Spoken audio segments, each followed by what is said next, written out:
సులభముగా సంపదలు కూడా లభిస్తాయి. ఇంకా ధూపం ఉన్నది.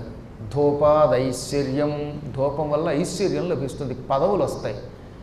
చీటికి మాటికి పోటీలు చేసి ఎమ్మెల్యేలుగా ఎంపీలుగా ఓడిపోయేవాళ్ళు కానీ, తీరా నెగ్గినా ఎప్పటికీ ఏ విధమైన మినిస్టర్షిప్ రాకుండా బాధపడుతున్న వాళ్ళు కానీ, పదవులు రాక బాధపడుతున్న వాళ్ళు రోజు ధూపం పెట్టమన్నారు. అందులో ముఖ్యంగా శివుడికి కనుక ధూపం ఎక్కువ వేసామా ఖచ్చితంగా పదవి వస్తుంది వాడికి. ఎందుకు పనికిరాని వాడికి పదవి వచ్చి తీరుతుంది. నేను దానికి ఉదాహరణ చాలామందిని చూశాను, నా శిష్యులు చాలామంది దగ్గర ప్రయోగించాను కూడా. నామినేటెడ్ పోస్ట్ ఈ మధ్యనే మా గొప్ప ఆధ్యాత్మిక శిష్యుడు పొందాడు కూడా ఈ పని చేశాక. ధూపం ఐశ్వర్యం ఇచ్చి తీరుతుంది. ధూపాదైశ్వర్యం.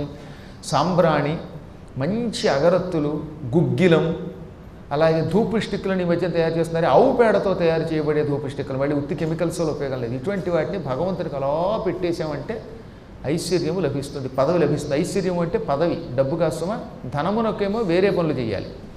ప్రత్యేకంగా పదవులు కావాలంటే ధూపం ఇవ్వాలి. దీంతో